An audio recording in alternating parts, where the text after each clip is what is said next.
¿Qué secretos puede esconder un libro tan antiguo que fue considerado tan peligroso, que terminó prohibido?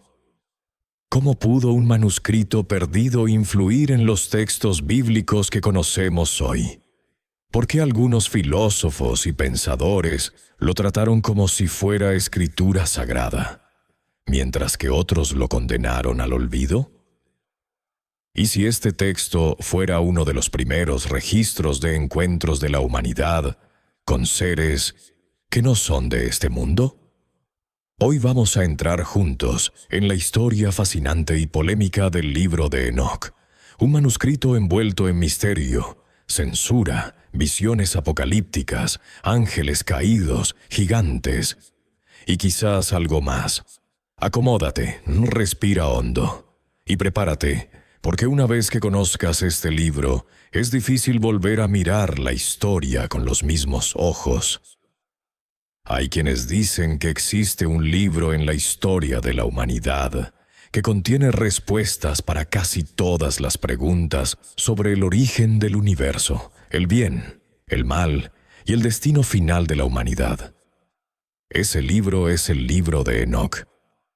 Debido a sus revelaciones, fue considerado tan controvertido que acabó prohibido y desapareció del mapa durante más de 2000 años. Entre los textos antiguos, pocos son tan polémicos como este. Comparado con él, obras escandalosas de nuestro tiempo parecen casi inocentes. Conocemos a Enoc por primera vez en Génesis 5, donde se nos dice algo muy extraño, que caminó con Dios y que no murió, sino que fue llevado directamente al cielo nada más. Una frase, un misterio. ¿Quién era este hombre tan justo que Dios lo libró de la muerte? ¿Por qué fue escogido de una forma tan especial? La Biblia apenas nos da información, y ahí es donde entra este libro. El libro de Enoc se presenta como el relato de lo que él vio, oyó y aprendió cuando fue llevado al cielo. Visiones del fin de los tiempos, juicios divinos, ángeles rebeldes, gigantes y secretos sobre el universo que, según el propio texto, no estaban destinados a todos. Durante los siglos segundo y tercero, varios padres de la Iglesia, como Justino Mártir, Ireneo, Orígenes y Clemente de Alejandría, citaron o mencionaron el libro de Enoc.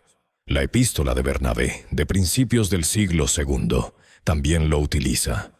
El filósofo cristiano Tertuliano llegó a referirse a él como escritura sagrada, es decir, en los primeros 300 años después de Cristo, el libro de Enoc era ampliamente conocido y leído. No era un texto marginal, tenía una enorme difusión entre los primeros cristianos. Pero algo cambió. El concilio de la Odisea consideró que este libro era problemático e incorrecto. A partir de ahí, poco a poco fue perdiendo credibilidad. Dejó de copiarse, dejó de leerse, hasta que, al final, fue prohibido y excluido del canon bíblico. Si miras tu Biblia hoy, no lo vas a encontrar. Y ese simple hecho demuestra algo. La prohibición funcionó. Durante muchos siglos, casi nadie hablaba de Enoc. El libro se fue hundiendo en la oscuridad de la historia. No fue hasta el siglo XV, con la Reforma y el renacer del interés por los textos antiguos, que el nombre de Enoc empezó a reaparecer. Se rumoreaba que el manuscrito perdido podría seguir existiendo en algún lugar remoto del mundo. Y cuando hay misterio, siempre aparecen también los oportunistas.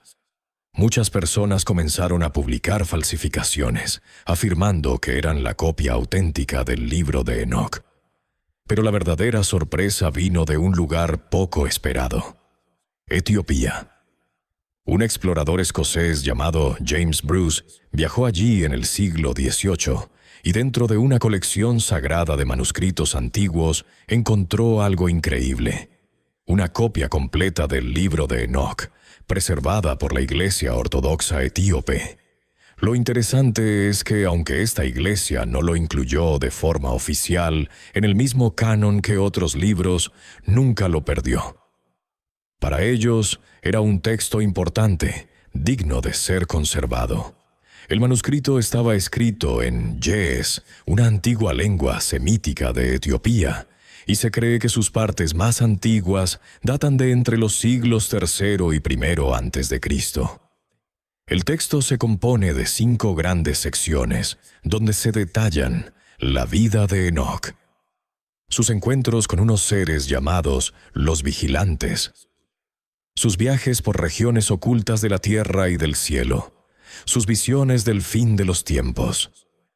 James Bruce regresó con 3 copias del libro en 1821. Richard Lawrence publicó la primera traducción al inglés. Más tarde, en 1912, Robert Henry Charles sacó una versión que se haría muy conocida. Décadas después, en las cuevas de Qumran, donde se encontraron los famosos rollos del Mar Muerto, aparecieron fragmentos del libro de Enoc en arameo, confirmando que ya circulaba muchos siglos antes. Todo esto ha llevado a algunos estudiosos a pensar que el libro de Enoc podría ser uno de los registros más antiguos de la humanidad, e incluso haber servido de inspiración para partes del Génesis y otros textos bíblicos, tanto del Antiguo como del Nuevo Testamento. De hecho, en el propio Nuevo Testamento encontramos una cita directa. En la carta de Judas, capítulo 1, versículos 14 y 15, se menciona a Enoc, séptimo después de Adán, y se lo cita diciendo: «He aquí, el Señor viene con sus santas decenas de millares para hacer juicio contra todos». Esto indica algo muy claro. El autor de esta carta conocía el libro de Enoc y lo respetaba lo suficiente como para citarlo. En Génesis 6 leemos que cuando los hombres comenzaron a multiplicarse y les nacieron hijas, los hijos de Dios vieron que las hijas de los hombres eran hermosas y tomaron para sí mujeres. Y en el libro de Enoc, este pasaje se expande de una forma impresionante. Allí se describe con detalle cómo los ángeles, llamados hijos del cielo, vieron a las hijas de los hombres, las desearon y dijeron: «Escojamos mujeres de entre los hijos de los hombres y tengamos hijos con ellas». A partir de ahí, las cosas se descontrolan. Para muchos, el libro de Enoc es como un foco que ilumina zonas oscuras del Génesis. Describe con detalle los viajes de Enoc a lugares secretos, el Sheol, o morada de los muertos, el abismo, las montañas sagradas, los distintos cielos y las puertas del cielo, las moradas de los ángeles y de los caídos. El libro es tan profundo y a la vez tan extraño que algunos han ido aún más lejos. Afirman que, en realidad, no está hablando solo de ángeles, sino de seres de otros mundos. Y aquí es donde entra la gran pregunta. Si este libro contiene secretos tan poderosos y visiones tan impactantes, ¿por qué fue tan ferozmente prohibido? ¿Qué vieron los líderes religiosos en él que les pareció tan peligroso como para querer borrarlo de la historia? En el segundo libro de Enoc se describe un encuentro con unos seres no humanos, conocidos como los vigilantes. Enoc cuenta que, mientras estaba solo en su casa, aparecieron ante él 2 hombres de estatura enorme, con rostros brillando como el sol, ropas resplandecientes y voces poderosas. Algunos autores modernos, como los defensores de la teoría de los antiguos astronautas, han sugerido que estos vigilantes podrían ser interpretados como extraterrestres. Otros los ven como lo que la tradición siempre ha dicho: ángeles. Pero hay detalles curiosos. Enoc menciona que estos seres viajaban en algo que describe como carros de fuego, con ruedas que giraban tan rápido que parecían estar en llamas, haciendo un ruido semejante al trueno y moviéndose a gran velocidad. ¿Te suena? Para muchos, esa descripción recuerda a los relatos modernos de ovnis. Máquinas que descienden del cielo, luminosas, ruidosas, rápidas y, sobre todo, incomprensibles para los ojos de la época. Y aquí no acaba la cosa. El primer gran registro de visitas de seres venidos del cielo no aparece en la Biblia, sino en las tablillas de los sumerios, una de las civilizaciones más antiguas de la historia. Según su mitología, unos dioses llamados Anunnaki bajaron del cielo y enseñaron a los humanos conocimientos avanzados, desde astronomía hasta arquitectura, algo muy similar a lo que el libro de Enoch dice que hicieron los vigilantes. Esto ha llevado a muchos a preguntarse si la humanidad realmente estuvo sola en sus primeros pasos. Según algunas crónicas antiguas, Enoch habría tenido relación incluso con Egipto y con la construcción de grandes estructuras, como las pirámides. En esta visión, el conocimiento que los vigilantes compartieron con los humanos incluiría armamento, magia y encantamientos, astrología, conocimiento de constelaciones, señales de la Tierra, el curso del Sol y de la Luna. Básicamente, una aceleración brutal del conocimiento humano. Y aquí surge otra pregunta incómoda. Si estos seres ayudaron tanto al progreso de la humanidad, ¿por qué sus historias terminaron ocultas, borradas o convertidas en mitos? ¿Qué pasó para que este supuesto don se convirtiera en una maldición? Imagina darle un Ferrari a un niño pequeño. No entendería su poder ni sus límites. Lo más probable es que termine destrozándolo y haciéndose daño. En el libro de Enoch, la humanidad es ese niño. Los vigilantes entregan conocimiento que los hombres no están preparados para manejar. El resultado: corrupción, violencia y orgullo desmedido. Aunque algunos piensan que Enoch describe encuentros con extraterrestres, la mayoría de los intérpretes bíblicos entiende que está hablando de ángeles caídos. Estos ángeles, los vigilantes, tenían una misión: vigilar a la humanidad. Observar, no intervenir, pero fallaron. No solo intervinieron, abandonaron su puesto en el cielo, bajaron a la tierra movidos por el deseo, tomaron mujeres humanas y tuvieron hijos con ellas. A estos hijos se les llama Nefilim. Los Nefilim eran gigantes, mitad ángel y mitad humano, seres enormes, fuertes y descontrolados. El texto dice que los Nefilim devoraban todo lo que encontraban. Cuando la comida normal se acabó, empezaron a atacar a los animales y luego a los propios humanos. Un mundo dominado por gigantes violentos, híbridos entre cielo y tierra, una auténtica distorsión del orden natural.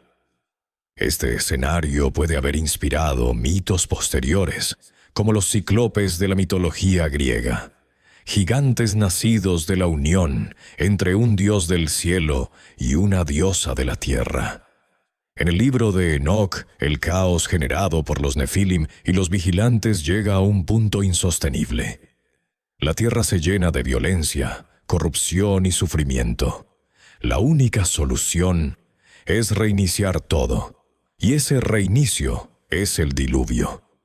El diluvio, contado también en el Génesis y en muchas otras culturas del mundo, aparece en el libro de Enoch como el juicio definitivo contra los Nefilim y los vigilantes, una purificación brutal. Enoch, según el libro, recibe la orden de advertir a Noé del desastre que se avecina, para que pueda salvarse junto con su familia y asegurar la continuidad de la humanidad. Hay quien relaciona este gran diluvio con un periodo de enormes cambios climáticos y subida del nivel del mar al final de la última glaciación, hace miles de años. Sea como sea, el mensaje del texto es claro. Cuando los límites entre lo humano y lo divino se violan, Cuando el conocimiento se usa sin sabiduría, el resultado es destrucción. Ahora bien, quizás estés pensando, todo esto suena fascinante, pero ¿hay alguna prueba? A lo largo de los años se han difundido historias sobre esqueletos gigantes encontrados en diferentes partes del mundo. Cráneos enormes, huesos desproporcionados, restos que supuestamente pertenecerían a una raza de gigantes. La mayoría de estos casos son discutidos, cuestionados o considerados fraudes.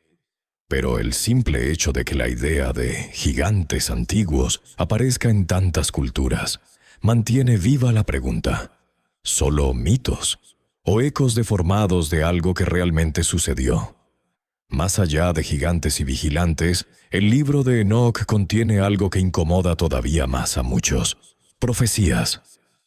Una de sus secciones, conocida como el libro de las visiones de los sueños, describe en forma simbólica la historia del pueblo de Israel y una serie de acontecimientos que, según sus defensores, se cumplieron siglos después. Entre ellos estaría también el anuncio del diluvio, dado a Noé a través de Enoc. Toda la tierra será destruida por un diluvio inminente. Prepárate para que tú y tus descendientes seáis preservados. Para quienes creen en su autenticidad, estas profecías demostrarían que el libro no es simplemente una fábula, sino el registro de visiones reales. Para otros, se trata de textos escritos después de los hechos, presentados como si fueran anuncios anteriores. Sea cual sea la postura, lo cierto es que el libro no deja indiferente a nadie. Y ahora viene una de las partes más polémicas. ¿Por qué fue rechazado? Hemos visto que el libro de Enoc era conocido, citado e incluso respetado en los primeros siglos del cristianismo. Entonces, ¿qué cambió? Hay dos grandes razones que se suelen dar para explicar su exclusión del canon bíblico. La primera: la mayoría de los expertos coincide en que el libro no fue escrito por Enoc. Es lo que se llama un texto pseudepigráfico, obras que se atribuyen a una figura antigua y venerada, pero que en realidad fueron escritas muchos siglos después por otros autores. Este tipo de literatura fue muy común, aproximadamente, entre el 200 a.C. y el 200 después de Cristo. Eso significaría que el contenido del libro de Enoc se compuso miles de años después de la época en que este personaje bíblico habría vivido. Para muchos líderes religiosos, esto era suficiente para verlo con sospecha. La segunda razón es que el libro contiene inconsistencias teológicas si se compara con la Biblia. Por ejemplo, en la Biblia, de Génesis a Apocalipsis, el gran enemigo espiritual es Satanás, también llamado Lucifer o el acusador. Puede haber más demonios, pero ninguno ocupa un papel tan central. En el libro de Enoc, sin embargo, aparece otro ser llamado Azazel, a quien se responsabiliza de la mayoría de la corrupción del mundo. El peso del mal parece desplazarse hacia él, lo que rompe con la visión tradicional. Además, en Enoc se sugiere que los ángeles caídos se arrepienten y piden perdón. En la Biblia, en cambio, se describe un destino final de juicio sin retorno para Satanás y sus ángeles. Estas diferencias, sumadas a su autoría dudosa, hicieron que muchos consideraran el libro peligroso, confuso o como mínimo no fiable para definir la doctrina oficial. Y aquí llegamos a un punto clave. Que el libro haya sido excluido del canon no significa que no tenga valor. De hecho, el libro de Enoc proporciona una visión muy rica de cómo pensaban algunas comunidades antiguas acerca de los ángeles y los demonios, el origen del mal, el juicio final, el papel del conocimiento y de la corrupción. Si lo leemos junto con otras mitologías, griega, egipcia, mesopotámica, empiezan a aparecer conexiones sorprendentes. Dioses que bajan del cielo, seres que se mezclan con humanos, héroes gigantes, castigos divinos, diluvios globales. Muchos se preguntan, ¿estamos delante de cuentos simbólicos que hablan del alma humana? ¿O de recuerdos distorsionados de acontecimientos reales, contados de maneras diferentes por cada cultura? Hay quien propone que los dioses de las mitologías podrían ser interpretados como ángeles caídos o seres de otros planos. Zeus y su obsesión por las mujeres humanas, por ejemplo, recuerdan mucho a los vigilantes enamorados de las hijas de los hombres. ¿Coincidencia? ¿Patrones universales del imaginario humano? ¿O restos de una misma historia que se fragmentó en muchas tradiciones? El gran problema del libro de Enoch es también su mayor atractivo. Al haber sido escrito y compilado por varias manos en tiempos distintos, queda abierto a 1000 interpretaciones. Y donde hay misterio, siempre habrá también teorías. Hay quien lo ve como una joya espiritual. Otros creen que es la prueba de antiguos contactos con civilizaciones avanzadas. Algunos lo consideran una novela apocalíptica con un alto contenido simbólico y otros simplemente una herejía peligrosa.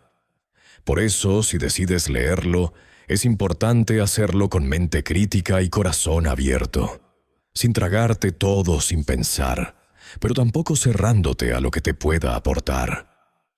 Porque sea verdadero o no en sentido histórico, hay algo que nadie puede negar.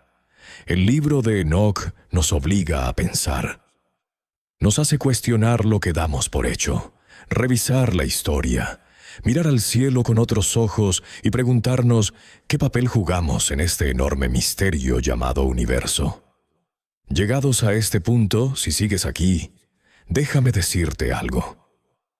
Formas parte de un grupo pequeño de personas que no se conforman con la versión oficial, que se atreven a explorar textos prohibidos, ideas incómodas y preguntas que no siempre tienen respuesta.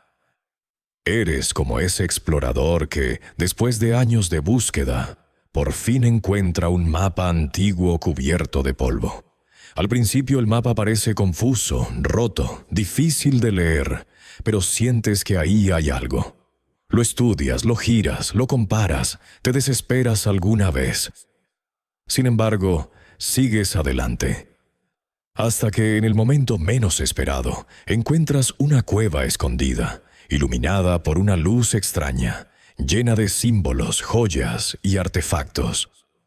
Entonces entiendes que cada paso, cada duda, cada noche de búsqueda, había valido la pena. Eso es lo que haces cuando te adentras en historias como la del libro de Enoch. No solo estás buscando datos, sino que te estás embarcando en una aventura intelectual y espiritual. Quizás el libro contenga verdades ocultas. Quizás sea una mezcla de mito, visión, poesía y memoria antigua. Tal vez no podamos saberlo con total certeza, pero lo verdaderamente importante es lo que despierta en ti. La curiosidad, la capacidad de cuestionar, el deseo de comprender. Ese es el verdadero tesoro. El libro de Enoch, al final, nos recuerda algo muy sencillo y a la vez muy profundo. Somos una especie que mira al cielo desde el principio de los tiempos, que intenta entender de dónde viene, hacia dónde va y qué fuerzas invisibles actúan entre bastidores de la realidad. Tal vez nunca tengamos todas las respuestas. Tal vez algunas cosas estén destinadas a permanecer en la sombra. Pero mientras sigamos preguntando, buscando y conectando piezas, la historia no se termina. Si este viaje por los misterios de Enoch te ha removido algo por dentro, si te has hecho nuevas preguntas, o si ahora miras la Biblia, los mitos y la historia con otro tipo de ojos, entonces este tiempo ha merecido la pena. La invitación es sencilla. Sigue explorando, sigue cuestionando, sigue alimentando esa sed de conocimiento que te hace diferente, porque es gracias a personas como tú que los secretos del pasado no se pierden y que poco a poco se van encendiendo pequeñas luces en medio de tanta oscuridad. Gracias por llegar hasta aquí. Que tus próximas búsquedas sean todavía más profundas y que cada nuevo misterio que encuentres te lleve a conocerte mejor a ti mismo y al universo que te rodea.